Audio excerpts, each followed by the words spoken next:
So first of all, a very warm welcome to a charming couple, Ms. Cheryl Kent and Professor Patrick Whitney. Ms. Kent is an architecture critic, an editor and an author for more than the past 25 years. Can we have a big round of applause for Ms. Kent? Welcome, ma'am. Her work has appeared in the New York Times, the International Herald Tribune, the Chicago Tribune, Architectural Record, the Journal for the Society of Architectural Historians, to name a few. Congratulations. And welcome. Professor Patrick Whitney is a man who doesn't need an introduction. He's known as one of the fathers of human-centered design and strategic design. He's the former dean of the Institute of Design ID of Illinois Institute of Technology, where he was the Steelcase Robert C. Pugh Professor of Design. During his leadership, ID created US's first PhD program in design and an executive education program, translating design to organizational leadership. He is a recipient of the Lifetime Achievement Award from the Hong Kong Design Center for bringing human-centered design and strategic design to Asia. Forbes has named him a member of the E-Gang for his work in human-centered design. Professor Whitney has served as a professor in residence at the Harvard T.H. Chan School of Public Health as a co-founder and director of the Design Laboratory to bring design to public health. In 2023, this interdisciplinary agenda moved to Brown University, where he is currently a professor of practice. Welcome, Professor Patrick Whitney. A bigger round of applause, please.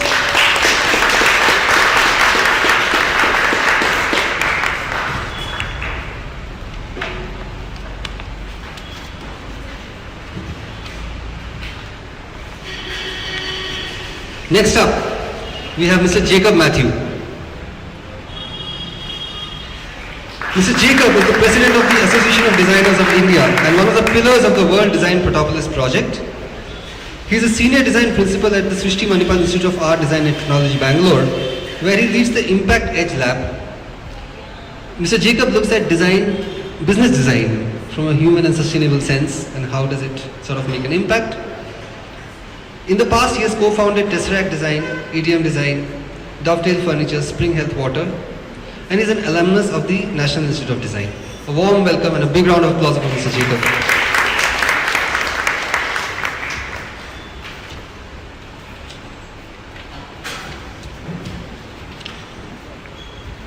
Joining us today is Ms. Arundhati Nag,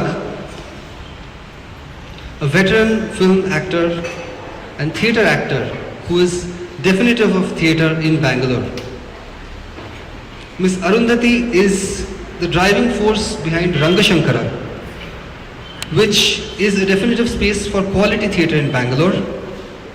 Since it's opened its doors in October 2004, the past 20 years, Aru ma'am has made Bangalore one of the nerve centers of theatre in India, keeping theatre alive in Bangalore. Welcome, ma'am.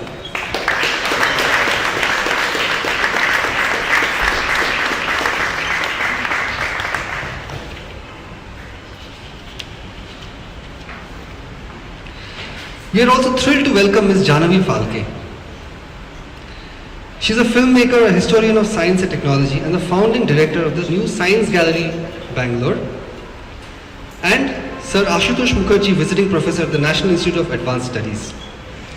Ms. Phalkey has been a fellow of the Wissenschaft College Zoo Berlin, following which she joined the Science Museum London as an external curator, an author par excellence. She is on the editorial board for the British Journal for the History of Science and History of Technology, and the director-producer of the 2020 documentary film Cyclotron. Welcome, ma'am.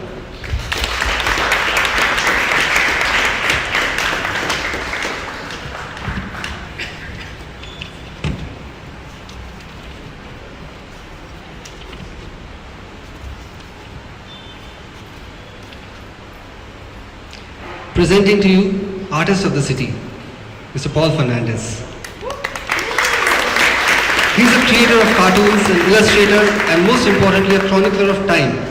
We have Paul's exhibition with us all around you. Maybe you can go, if you've not seen it, you can go and see it after the conversation. Tomorrow we have an exclusive walkthrough with Paul for the Design Open at 6 p.m. at the Design Barn. Welcome, Paul.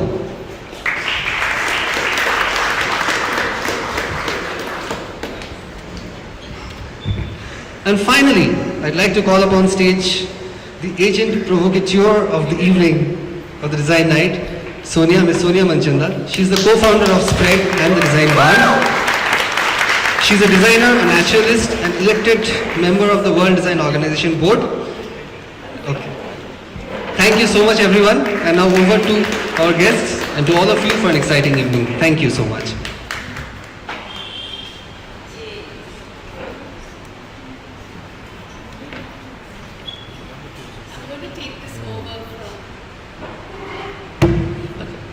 I'm taking this over from Shurjo now, and just setting the context for the conversation. So it's meant to be an informal conversation, and we want everyone to be a part of it. But I do want to set the context here. I want to know who's been in Bangalore the longest here? Can anyone? How many years? 32 years. 44 years. 44 years. Anyone? Any bits? 48 years, okay. 49. 49, wow, okay. 54. Wow. Fabulous. Okay. So we have an award for you then. It will come to you. So the context of today is really the fact that, I mean, at least for the 3 decades that I have been in Bangalore, I've seen it be a city in transition. You know, it's a prototype city. It's always a prototype city. There's always something happening. It's like a human experience living lab. You can read those letters, what it means to all of us. It's like hell, you know. It can be like hell. And yet, there's something beautiful about it, you know, for all of us. It's like a petri dish where all of these cultures come together and blend. And the question we are asking ourselves now is whether design can be an enabler, design can be a catalyst to help make sense of the city as it grows. And the reason for this moment is, of course, as Shurjo mentioned, we have many connections. Actually, I haven't met Patrick before this, but I've always respected his work, always, from a distance. And then he was being conferred this honor by the Transdisciplinary University, and he was going to be coming to Bangalore. So we said, let's see how we can, you know, have him come and talk to us and actually sort of open our minds up about what design can do. So that was one. So when that happened, we also thought of, can we bring Paul's exhibition, which was in the city, to our city? You know, we have many cities, so can we bring it to our part of the city so everyone can come see it? Because when I went to see his exhibition, he said, most people would say, oh, thank you for coming. He said, why did you come here so far? You know? So I was like, you're not supposed to say that to someone who comes to see your exhibition, that's wrong. So he said then, but let's think about how we can bring it to the barn. So this seemed like an appropriate moment to bring the exhibition, to bring somebody who can talk to us about design at a strategic level, and to connect the dots. The dots we are connecting are, one is the idea of the WDP. So Bangalore, because it's a city in transition, and when it applied for the World Design Capital, it didn't really get that title, but instead a new idea was created. The idea of the World Design Protopolis. And that meant that, and I won't go into many details, but broadly, what that meant was that design is going to therefore become for the next 5 years. And it's going to be the first such city in the whole world, where design will become the driver of transformational projects, of targeted, clear transformational projects that the government is going to invest in. That the design students, professionals, everybody is going to be a part of. And so that's one interesting moment that's going to happen soon by the end of this month. And the second dot is, of course, the many humans, all of us who make up Bangalore. 50% migrants, and coming in droves, and perpetually keeping the city moving. And not the infrastructure and all of that we create is just not fast enough for the way the city is growing. All of the people who are part of the problem, can they be the solution? Who make up the pisi bele baat, the interesting flavor of Bangalore, which is so unique to Bangalore that we make up. Can we be part of that solution? We talk about human-centered design, but does that, each one of us who come here, are we not particularly self-centered? Is there an attachment to the city that we feel? We use it, we want to grow in it, we want our children to grow here, but do we feel an attachment? So that's our second dot. And the third in this whole scenario is design. Design where we ourselves, in our profession, in our practice, we have worked with big infrastructure projects like airports, we've worked with government. But overall, is there an understanding of design which is beyond just something that's about form, that's about prestige, that is not design that is about change? It's about transformation. It's about design for non-designers being able to use the principles, frameworks, methods, tools, as Patrick talks about. It's about them being able to use all of that. So, so these are the three dots. It's really design, human, design, city. We are trying to connect those dots, and we wanted to have, well, actually we started with wanting to have a balanced panel, and then Aru said she's traveling. I just couldn't reach her. Because we've grown as a city, we want to meet people, we can't connect. So we had 3 men on the stage, and I was like, this is not balanced, this is not going to work, and it's not something we stand for. And then, like Bangalore grows, our panel grew, and Arun said, oh, I'm not traveling anymore, I can come. I said, just come, let's have this conversation, because we want a balanced view, and we want all of you to be a part of it. And I'm just going to be the curious, stupid designer here, asking sometimes obvious questions to all of you. And I'm going to start with Patrick, and I'm going to ask him, what was your first impression of Bangalore when you landed? Thank you, Sonia. My first impression that I remember was Bangalore was traffic. The cars seemed to be in control. In a way, cars are the primary shaper of almost all modern cities.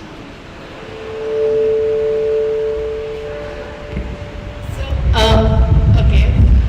You also said that it looked like, you're being nice now, you said it looks like an abandoned construction site. Yes, that was on my third visit, which was this one. Along with it looking like an abandoned construction site. Why abandoned? Because we didn't see the crowds of people that we see in Mumbai or Delhi or other places. So it looked empty for an Indian city.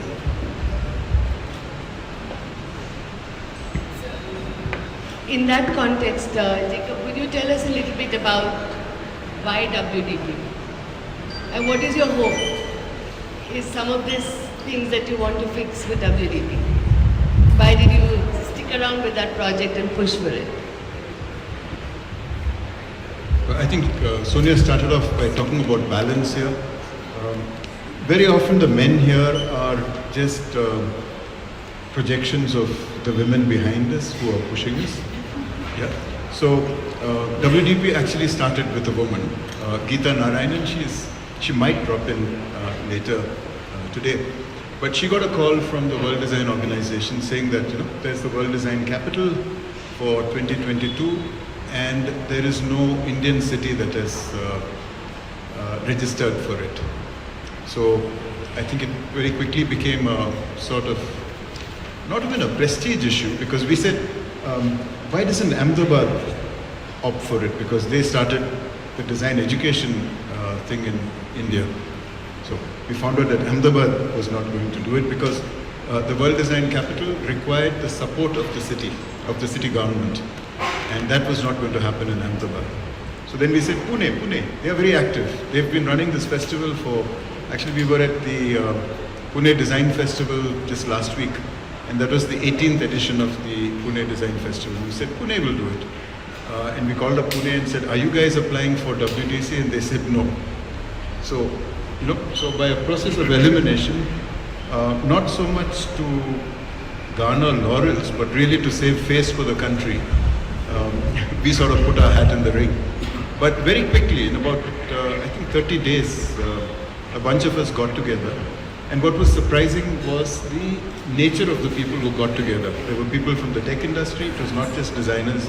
There were people from the art circles, there were NGOs, and all of us came together and put forward a proposal. And we called it Protopolis, City of Prototypes. What does the prototype of a megalopolis look like? So that was the idea. These things take a long time to develop. And this proposal was put together in 2019. We are in 2024 now. And I'm still talking to the government, and hopefully next week we will have our fund flow started. But to put it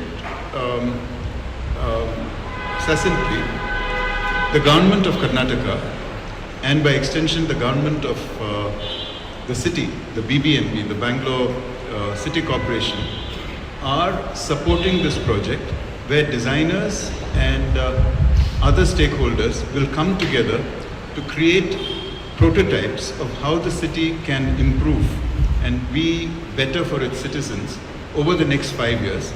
And the government is actually putting forward a sort of a grant of close to $25 million over the next 5 years for doing these projects.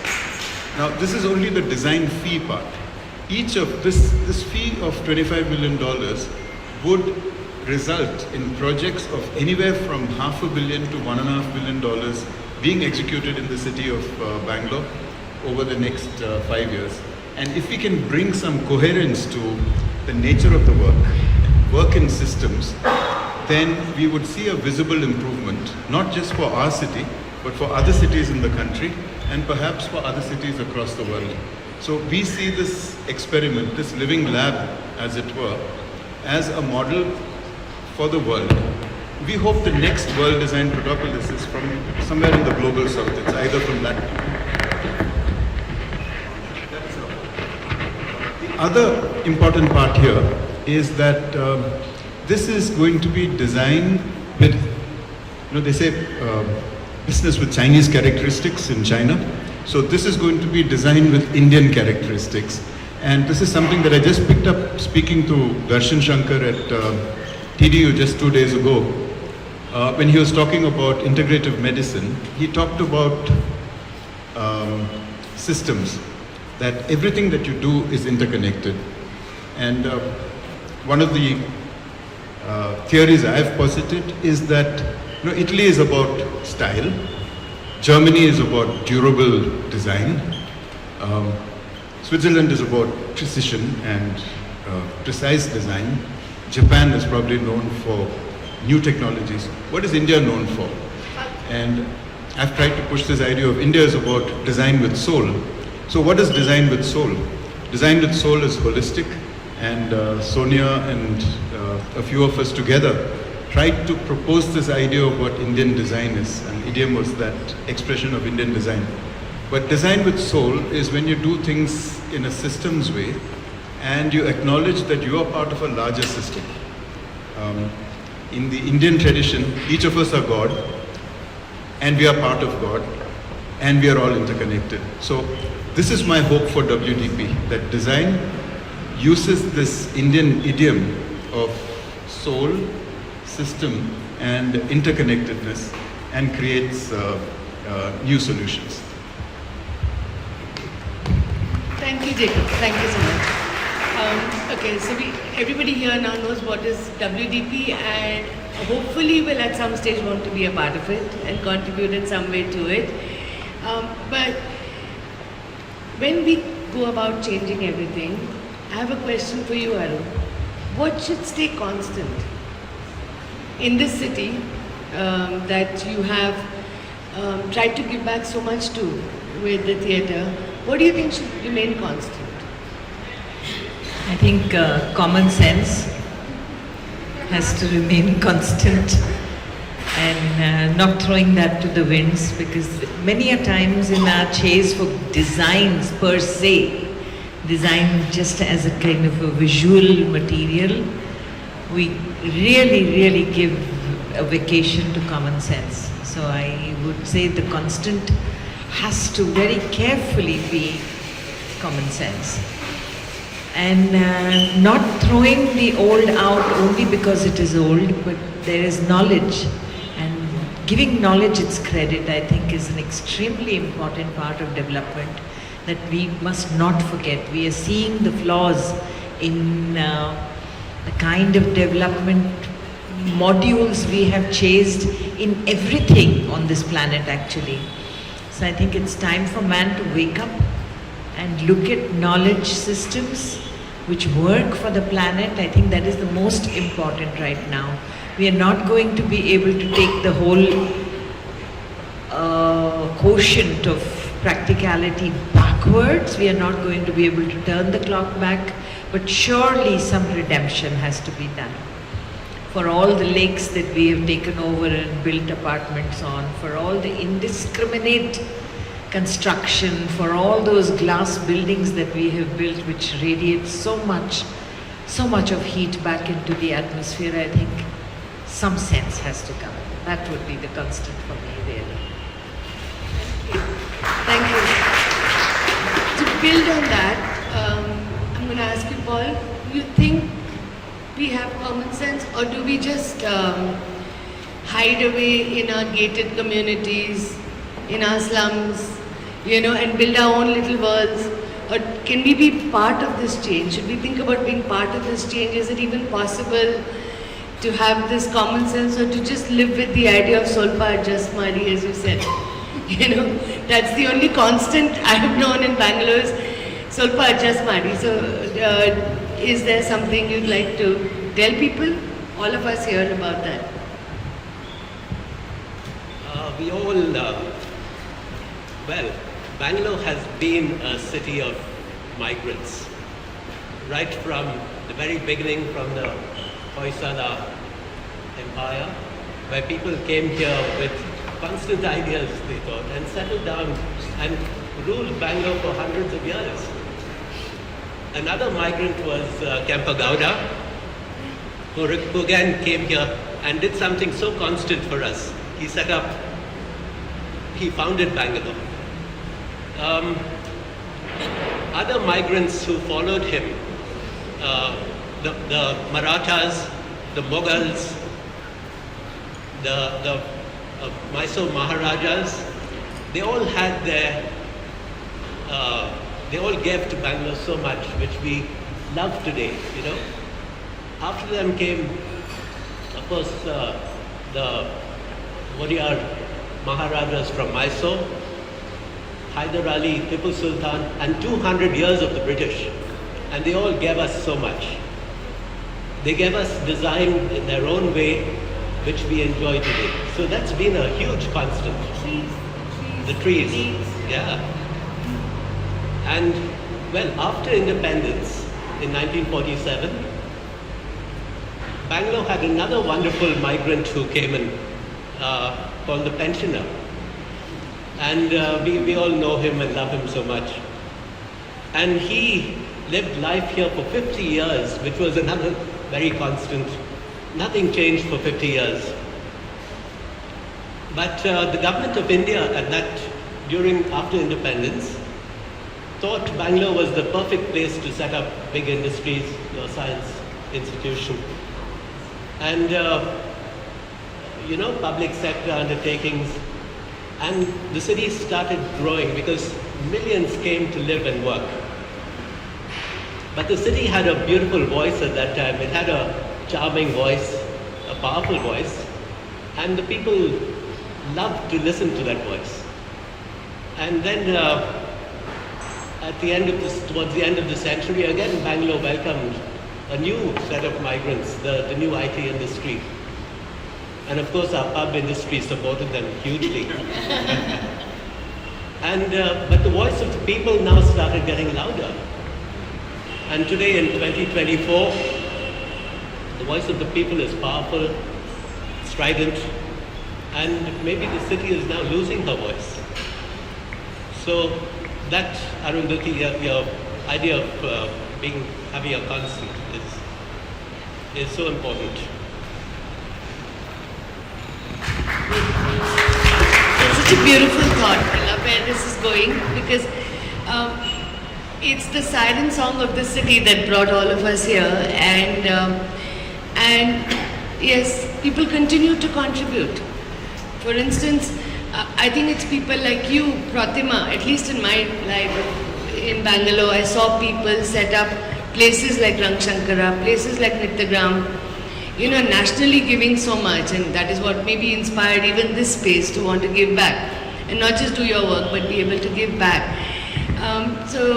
And then recently I've been hearing, everywhere I go, hear about Jahnavi. Okay, but nobody has her number. I just want to tell you that, so I'm going to share her number publicly this evening, maybe. So, I've been hearing a lot about the Science Gallery and I haven't been there. I want you to tell us a little bit about it. And I'm also curious to ask you as well, and you as well, Paul, this entire thing of common sense, of about instilling the spirit in the youth to give back. Can places like the Science Gallery, institutions like Rang Shankara, be places where, the city is now giving a lot of that. We have MAP, we have the music experience, so many new institutions are being set up. Can these institutions be catalysts? And can we all join together in the WDP? Can they be catalysts to engage the youth who make up most of the city? To just not be there for them to come visit, but to actually actively participate, have projects there, and therefore connect the dots between all of these institutions to be able to create the change that we're seeking with WDP. So that's sort of the question I have.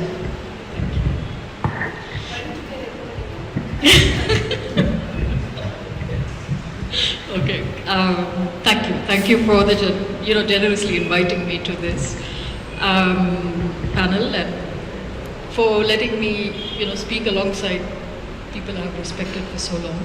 So it's a privilege in that sense. These are very difficult questions because on the one hand you do not want to essentialize. At the same time you want to identify specificity. So what is specific to being in India, what is specific to being in Bangalore, and I think it's a struggle, right? Like it's always a struggle to arrive at the specificity because it also changes with time and location. And in a country the scale of India, it's obviously sort of fairly. I'm from Bombay originally, and I'm only 6 years old in this city. So I think there's that, and Myron Weiner, the political scientist, once called India a functioning anarchy, and there is some truth to it. I mean, there is depth to that observation because things work. So it depends on what you're going to take from that. What my friend recently introduced to me as the Google whack. The functional anarchy are not two words you expect to see together, and then it depends on what you take from it. Are you going to take the anarchy from it, or are you going to take the functional from it? And I think that's the piece that interests me most, and I think in a way informs many of us who struggle to create institutions, to maintain institutions, to process design institutions and their presence in the city, is that we believe that at the end of the day somehow this will function, and it will function not just in terms of it will work, but it will do what it's supposed to do. And it's a hard fate to keep in that context, right? And coming to coming to the specific question that you asked me, India is a young country and this city is especially young, and therefore we have at hand a responsibility that's actually quite tremendous, because if we in a way fall short today, the repercussions are going to be seen over the next decades and the next generations. We need a large number of institutions to train people, and by train I don't mean, I mean train, but I also mean the education part of it, really. So these young people need to learn, they need to experience, they also need to, get training in skills, because especially after the pandemic, but even before that, the divide between those who have and those who have less has increased. And therefore, upward social mobility is only a dream, not just in India, but elsewhere. So how do you, in this context, then shape institutions in order to create programs or to create opportunities that will serve these functions, right? And serve them in a meaningful manner, where you don't begin from the place where you know the answer, but you actually want to begin, you want to struggle to find the answer collectively. And I think that's important, and that's why institutions like MAP and IME, which came before Science Gallery is opened on the 19th of January, although we did begin programming in October 2019, but we are a new institution. So we share that responsibility with the other institutions in the city. So at the gallery, what we have, we're part of a larger network, but the Bangalore Gallery is special because obviously we do things differently in India. In Bombay, we used to say hatke, thoda hatke. So here we are with what we share with our sibling galleries is exhibition spaces, where we have decided that we will not just have exhibitions, but we'll have research festivals that are long-term and running, with a strong learning program with it, with an emphasis not on competition, which characterizes all of India's education. It's just extremely unfortunate and brutal. So how do you create a learning space which gives someone, who missed, getting into engineering or medicine because they had like 0.1 grade left. It's travesty of the kind that I don't think, any other country practices. So how do you create in the public domain a space that to some extent allows you to keep or returns to you the joy of what it means to explore an idea or an experience? So that's what we do by way of research festivals. We opened our building with carbon, and it will run on until the end of July. But the other piece, and that's what I'm more excited about, is a public lab complex. As your colleague mentioned, I'm a historian of science and technology by training. So my inspiration came, in fact, from a historical story. And those of you, as I often say, have had the misfortune of listening to me before, you've heard me say this story before. If you haven't, then you might find something interesting there. So Chandrasekhar Venkatraman, who is incredibly important to this city, began his professional career as an accountant. And he used to be an accountant for the first 10 years of his life. And in the evening, he paid a small bench fee in Calcutta to a place called the Indian Association for Cultivation of Science, which is where he carried out his experiments, which got him the Nobel Prize. And to date, he remains the only Indian Science Nobel laureate who was born here and who studied here and who worked here. Where is that kind of a space in today's landscape, where if someone has an idea that they wish to pursue but have a different profession by day, but they wish to, it's true also for theatre, right? So how do you create the opportunity for someone to take an idea up to the point where they can then have the confidence and the resources to take the idea where it belongs? The idea might belong in a research institution, the idea might belong in an incubator to prototype, the idea might belong in an art gallery, or the idea might just go home with you, right? But those ideas need nurturing, those ideas need cultivation, because people are passionate about things. And how do we in the city create spaces which give people, which give especially young adults, the respite from a relentless world around them, in order to begin to, begin to find themselves. And there's just one last point I'll make, because you mentioned the youth question.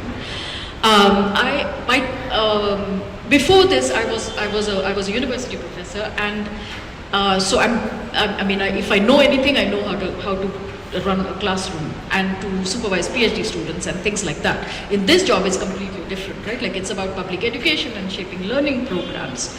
And I am actually delighted that I don't have to work with much younger audiences, or younger than 15 or younger than 18, because it's extremely hard. But it's an opportunity, I think, for India, because one, we are a young population, but also this thing, again and again, I've said this earlier, I will continue to say this until I feel like, well, until I die, basically, is that when we are young, with certain assumptions in terms of which class you come from, etc., your parents will take you to violin class, football class, tuition class, coaching class, dance class, singing class, the whole thing. And then you are expected to, do something or the other. You either choose your own profession, or the profession is thrust upon you. You either choose to study towards a profession, or that is thrust upon you, whatever. You either disappoint your parents, or you disappoint yourself, or whatever. And then you enter university or a college. And then nobody cares about you whatsoever. They meet you at the other end, where they then ask you, what's your placement? What's your salary looking like? And now when are you getting married? Right?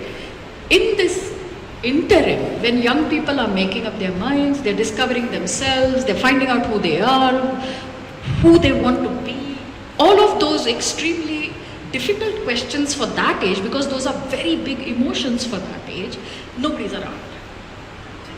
Not only is nobody around, for an engineer, there's no historian or a cinematographer or anybody else talking to them. Engineers are with engineers, architects are with architects, designers are with designers.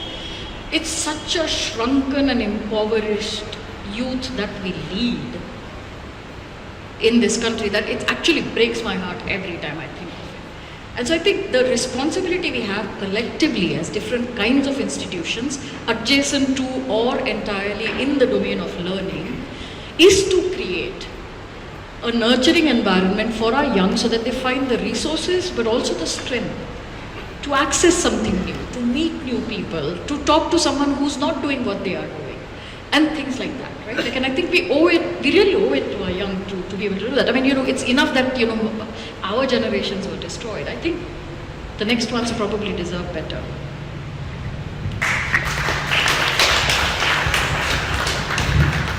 I think you're making a very important point, because here we are talking about the city, and we are talking about how we could be more sensitive, all of us, to that city.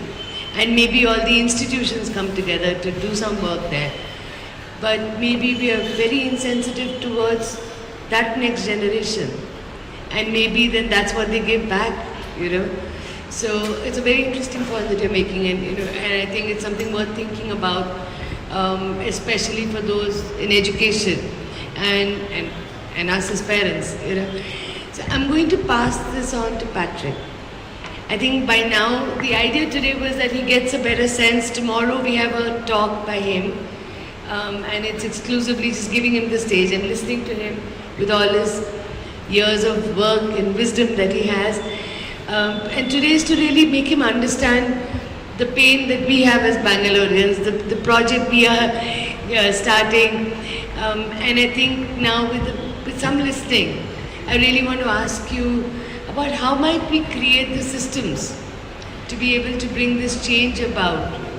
Yes, that's very, very important. I'll give you 30 seconds of design history. In 1851, the Crystal Palace exhibition opened up the world of mass production and mass markets and mass media and prefab housing to the world. And since then, we've been on a race course of companies getting bigger and organizations getting bigger. And it's not clear the world is better. That's looking backwards. We created styling to sell old products and making them look new. We created branding because companies were devouring each other. American Airlines, from the country I live in, was formed from 140 regional airlines. They would fly one plane back and forth between it. None of the names were acceptable. Dubuque Airlines, etc. So they created American Airlines. there was a social and economic context for it.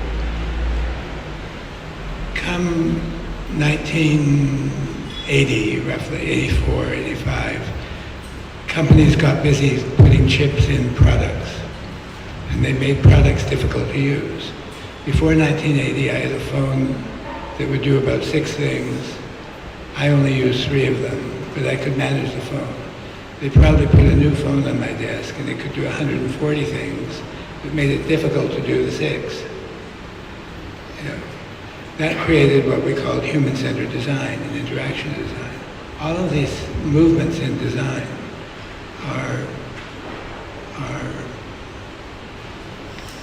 have this social economic context. Designers were viewed as cute employees for most of that time, and they could make things look prettier. When problems got really difficult and needed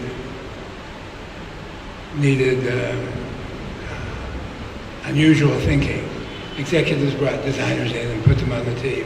We just saw that in the last 15 years, them buying all the major design offices in the world.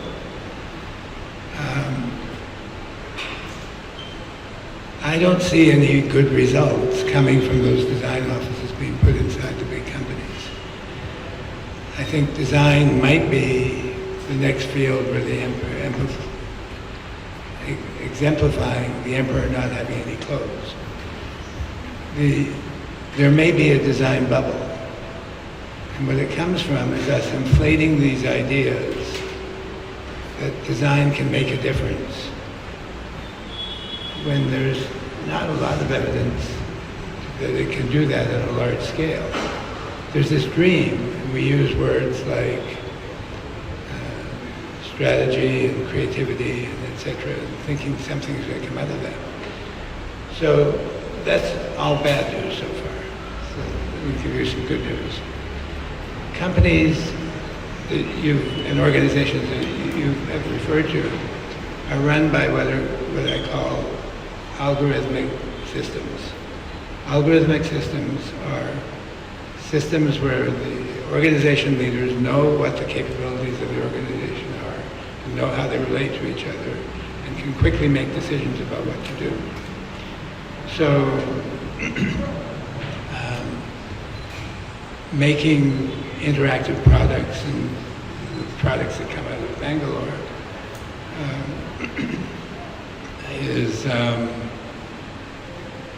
is an example of the perpetrators that are making life faster, but not as good as it should be. It's because they don't pay attention to behavior. Behavior of people is not algorithmic. But that doesn't mean just because you can't count it, it doesn't count. To butcher Albert Einstein. And just because you can count something doesn't mean that it counts. And design has the beginning baby steps of understanding human behavior. What we need to do is push it through a threshold of finding the logic of human behavior and find points that connect to the algorithmic behavior which drives these organizations. Everything else that design says it can do, I think should be sequestered on some island and ignored. Has anyone heard of the problem of global warming or poor people recognizing they have a role in life and that we need a fair economy and we need fair health care? It's not an issue of poverty of country. The United States is not a poor country, but its people are getting poor. The economy can do fine while people are doing terribly well. And what can design do about that? I think you've got absolutely the right theme with prototyping. All management methods grew up in the 20th century as a way to predict what the future would be of these huge expenses like the River Rouge automobile factory, which created, Henry Ford created the largest factory in the world.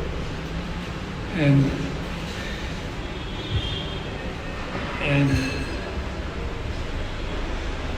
this passion for prediction cause managers, professional managers, if you learn management, you can manage anything. And if you can't count it, you can't manage it. So among them manage the things they can count. That attitude made them love the idea of certainty. They aspired to be certain about what was going to happen next year, next quarter, next decade. And we all know that certainty doesn't exist. It's part of common sense. But tell that to a senior exec, that I don't, you know, your operating profit is going to be X if all these things occur. But by the time the report is written, a number of those things aren't occurring anymore. So what design has to do is not be aimed at prediction. We should learn how to tell senior executives that when they want accurate prediction, they should lie down, take a rest, and get a different idea, because it's not going to work. What we have to do is quick response. We should move into response. And how do you do that? It's platforms that let today's version of what you are doing become the prototype for what you are going to do tomorrow when you don't know what you're going to do tomorrow. And to conclude this monologue, I'm sorry I'm taking so long.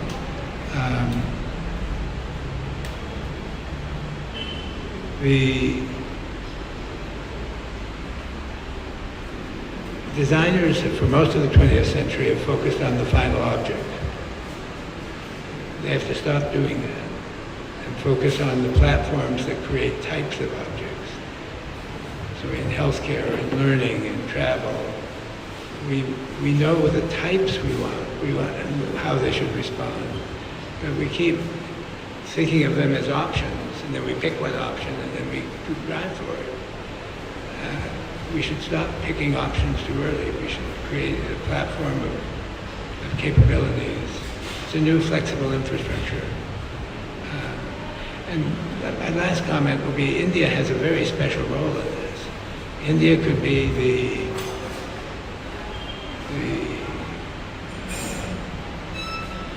biggest lost opportunity in the history of mankind.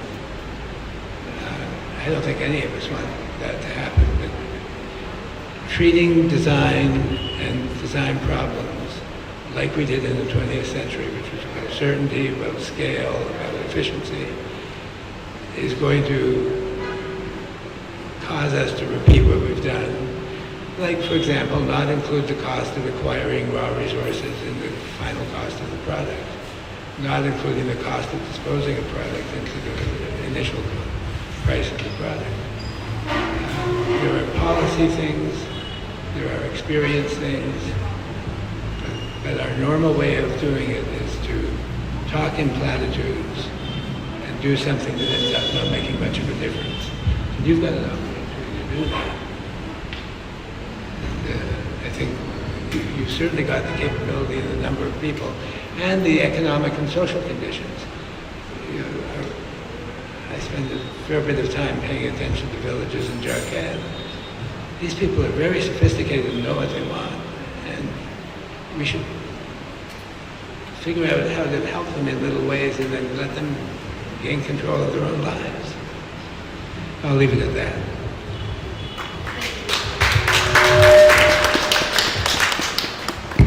So Jacob, this is something we will need to understand deeper with him.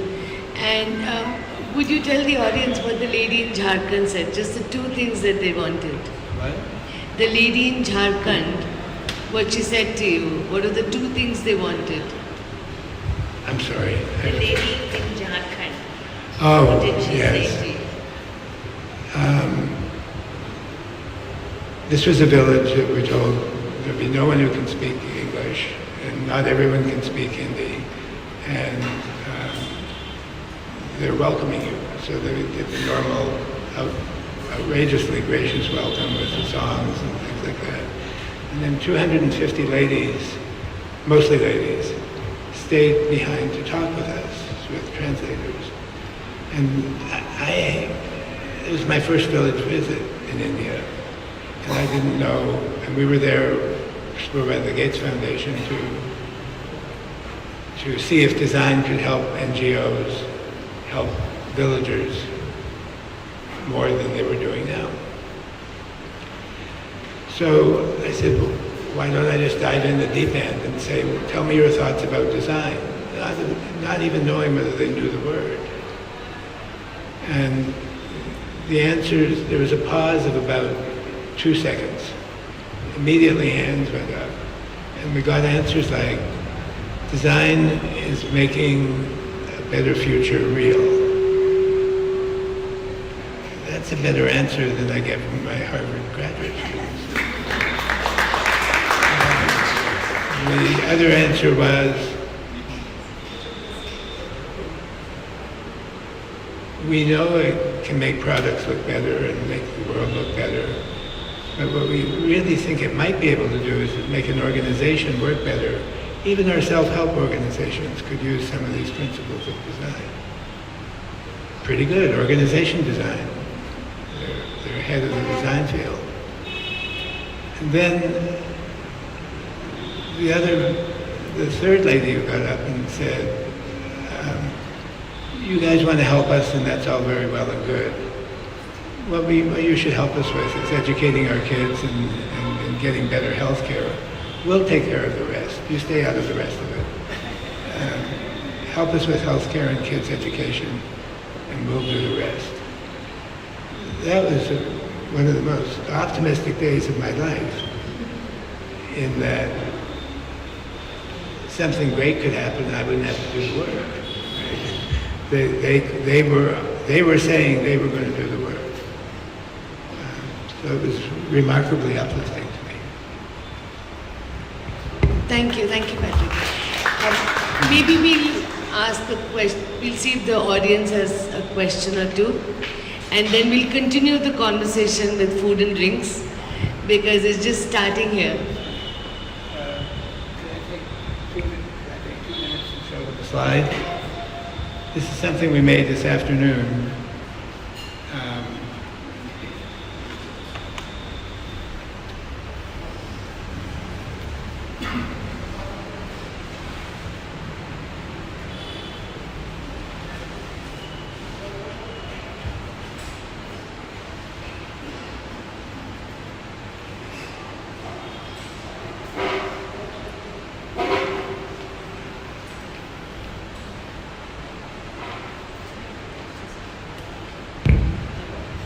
So while the slides come on, you reminded me of my experience in Jharkhand.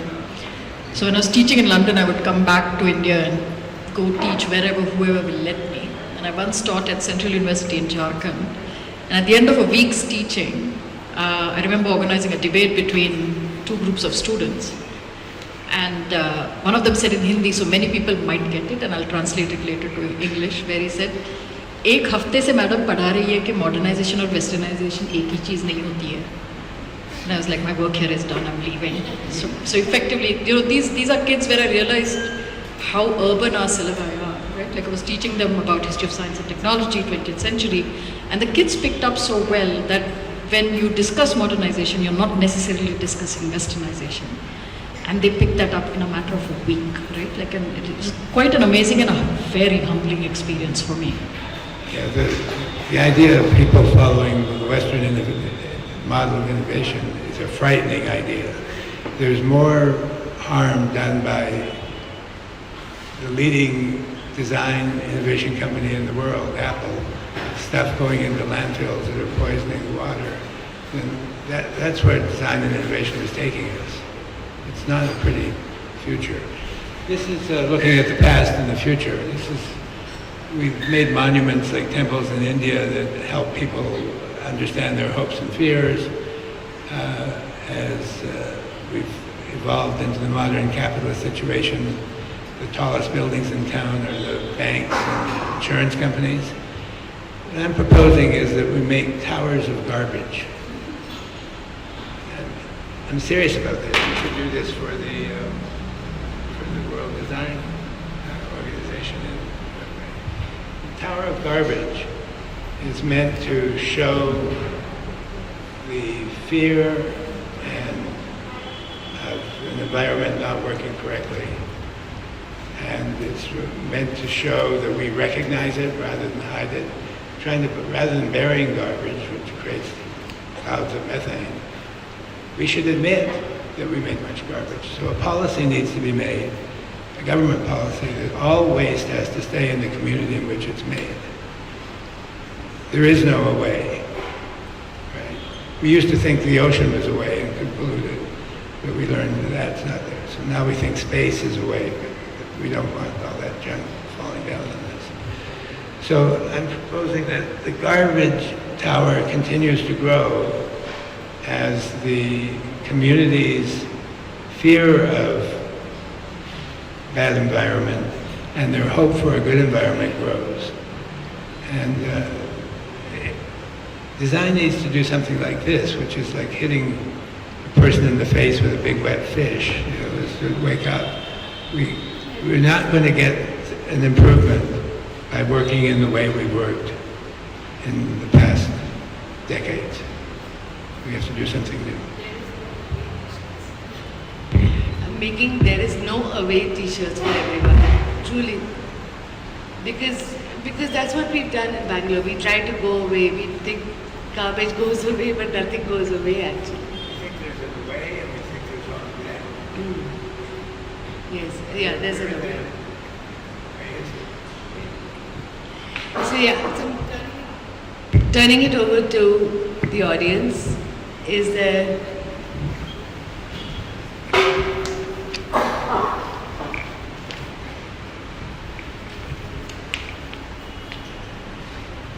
Good evening. My question is to Arundhati ma'am. We are the ones who have grown up seeing Auto Raja, Malgudi days and things. So, ma'am, how do you see the people of Bangalore have changed as a common man, like how they react to things, how they have changed in these many years, and what do you see now? Because you're the one who's, again, a constant, who's seen these things change.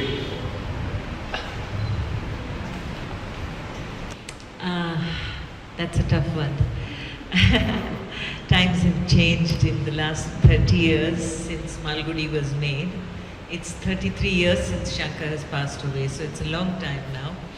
And that was a time when you didn't have so much of new immigrant population in Bangalore. Yeah, you had the immigrants from Karnataka who had come into Bangalore, but now you have people from all over the country. And the situation is different. I think it needs a completely different heart to endear the new immigrant, to make them, I mean, of course you can say that the new immigrant is callous, the new immigrant does not have a sense of ownership, but that's not true. They are people who have come here for a livelihood. And how can the system, how can a city already have that kind of culture where it can endear people, newcomers, and make them feel one among.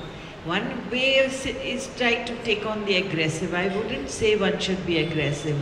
I think it is the task of culture, it is the task of old residents, of people who are already comfortable in their zones, to make the newcomer comfortable, to make them welcome. I think we have also kind of let them be. कि अच्छा तुम बाहर से आए हो, ठीक है, तुम बाहर के आदमी की तरह ही behave करो. But there is something that culture has a task for. And I would call that culture. Culture is not just about dance and music and everything. It is about how we treat our guests. For some time, every immigrant should be a guest in this city, and then he begins to own it, and then he begins to contribute. Contribute comes later. Contribution comes only after there is ownership. So there is a task for all of us. Anyone who has spent more than 10 and 15 years in Bangalore is a Bangalorean and must open his heart out to the newcomer. There's no point saying I'm wishing the newcomer away.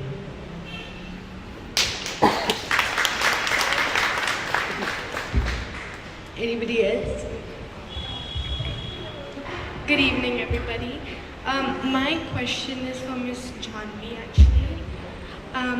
So as a student in high school right now, your comment on how people will help you till you reach the point of applying to university, and then you have 4 years of your life where you're just alone, figuring out everything among your peers, and then out of nowhere, everybody comes back and says, oh, what's your future plan again? Currently, I'm very scared right now. I'm in 10th, boards are happening, and the next 2 years, just studies. You were talking about how architects are always among architects, engineers are always among engineers, and well, with seeing people from the same background, from the same career path, or the same faculty, there are still differences that happen. So, if we increase the diversity among these careers that, let's just say, designers, architects, engineers all come together, is there a chance, would it actually improve our future, or could it cause like a couple more problems because there are different ideologies that are coming together? So you've answered your own question partially. Training civil engineers who are not sitting next to architects, to my mind, is a disaster. Because they walk into construction projects without knowing what's gone into thinking about architecture, and architects are designing things without talking to civil engineers. Never mind that they both don't talk to the end user. I coming together of, like Arundhati said, yes, when you put two people together, even when people love each other, like in a nuclear family or in a couple, there are going to be problems. But problems arise when you relate to each other. Differences arise, or differences show up when you begin to talk to each other and unravel each other's minds. But that's a good thing. Because a solidified and a fossilized and a routinized mind is not a particularly good place for creative stuff to come out of. It's not a particularly good place to feel alive.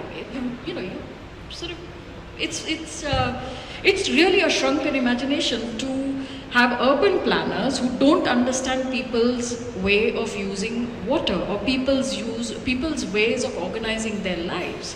How do people like to walk? If city planners, never mind. I'm not going to criticize, but what I do want to say is that when people come together, so when do new ideas form? When things that don't otherwise seem adjacent or connected to each other are connected. Yeah. That's when the magic happens. So how will this magic not happen if an architect sits next to a civil engineer or a historian sits next to a biologist, or a biologist sits next to, and this is not new. I mean, it's happening, you go to any sort of half-decent university in Europe or in America. In your dorm, you're with lawyers and engineers and, whoever. I mean, there are, of course, some specifically engineering schools, like Caltech, MIT, Georgia Tech. I went to Georgia Tech myself. But we had a humanities department there. We had a literature department there. We had a school of public policy there. I was myself in the Department of History of Science and Technology. So even there, in a very, very focused engineering school, you have a significant and a thriving humanities and liberal arts program, right? And design, how can you not have design and engineering together? Process engineering, I mean, we're not even talking about something as functionally necessary as civil engineers and architects, right? Each other to a point where it's necessary. If the thing is, it's not about seeing the necessity of them coming together. It's about the serendipity and the unexpected outcomes of putting a bundle of people together who otherwise don't talk to each other. So right? It would help us get a broader perspective Absolutely. and come up with better ideas rather than working with people who have the same perspective. There you go, you've answered your own question. Thank you so much. Thank you. One? Okay. So that's the last one. I think Shujo's already been threatening. Yeah, good evening. Can I ask my question? Okay. We work with an organization called Unboxing Bengaluru, started by Prashant Prakash, and they've also written a book in which they talk about the one constant of Bengaluru being the constant reinvention of the city according to the times, whether it's the silicon capital or the startup capital. My question to you is, and probably whoever you think could answer this, How important is culture when you look at design for a city, to be futuristic, and also this cultural trait of constant reinvention and being able to live with the times? How important do you think it is, and what role do you think it plays? That's all there is. We think culture often is the artifacts from our predecessors or history and representative of what we care about. I think culture is really the difference between what we're thinking of doing and what is normally done. It's a condition of the decision making between doing something different. Culture is a contributor to that. And the last thing you want to do, I think, is celebrate the iconic past. You want to set a stage for creating a new future, but be very open to talking with people, involving the citizens so that it reflects their values. Because by the time you figure out what Bangalore is, to your point, Bangalore will change. It's an amorphous moving target.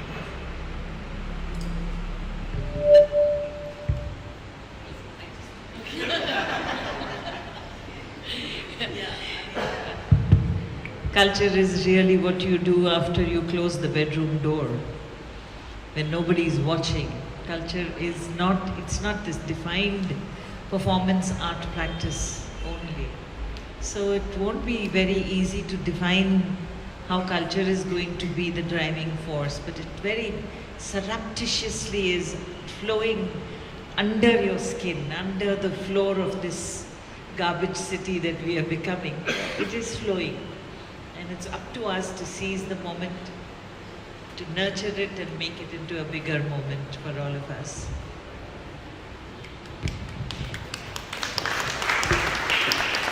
So it's wonderful. We are all here because each one of us in our individual capacities is feeling, thinking, acting for the city, for ourselves, and we're just trying to see how we can bring it all together and what serendipitous connections we can make in order to be able to kickstart and not go wrong with the WDP project. So it was wonderful listening to all of you. And we are hoping that this conversation continues, this group keeps meeting, and we add more people, and we have more such conversation, because I think the work needs to go very deep. We cannot act at a superficial level. So thank you so much, and please stay, please enjoy the dinner, please enjoy Paul's exhibition. It's really very beautiful, and it will give you further thoughts and ideas. Go through it. Tomorrow evening, 6 p.m., he's going to do a walkthrough with the artist where he'll walk you through it himself. Today it's between you and him. If you can convince him to do that, instead of enjoying his drink, then it's up to you. Please chat with Patrick, please meet with everyone and continue the conversation, and I'll hand it over to you, Shiju.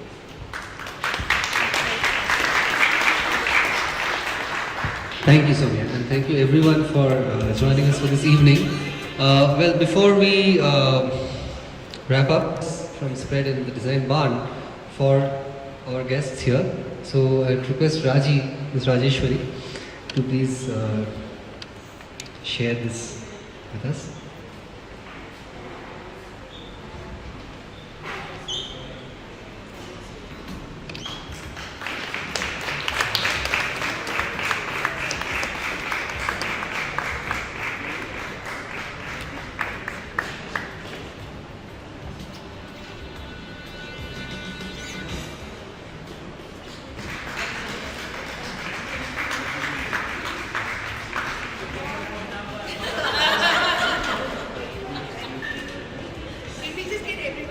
Yes, we have to get everyone here. Before that, we have a vote of thanks from Alexandra ma'am.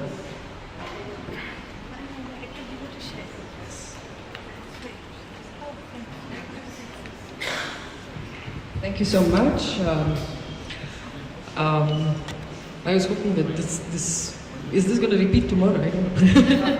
So I'm thanking today people who are also not here, but who have actually contributed to bringing this together, and amongst them Andre Nogueira.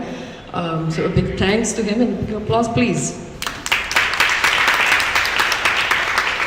Patrick Whitney, thank you so much for gracing this space with your presence, and man, to you as well. It's been absolutely an amazing intro into these 2 days, and your points of view, of course, absolutely valuable. So thank you again, and a big applause, please. I would like to thank Samir of Leap India for accompanying Patrick. And of course, Paul Fernandes for bringing the humanity out of Bangalore. Big applause for him as well, please. Jacob, big responsibility owning the city.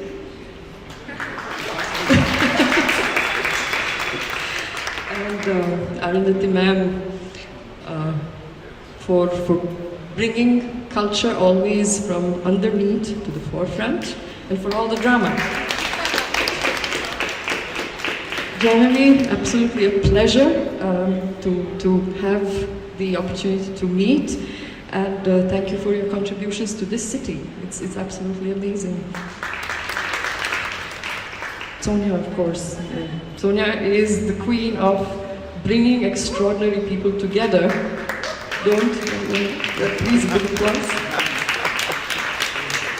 And now I'm really feeling like, I'm at the Oscars reading things which don't really belong to me, but team spread for making all of this happen. Absolutely. And making a change and making a difference every single day while you're doing this, absolutely fantastic. Gagan and team for the food and the thought. Yes, I think they deserve a big applause. And admin and housekeeping team. Yes, the guys who are always making things easy for the big things. And of course, for all of the guests here today who have braved the traffic, which is larger than Jakarta, as I keep screaming about this, thank you for coming today. Thank you very much.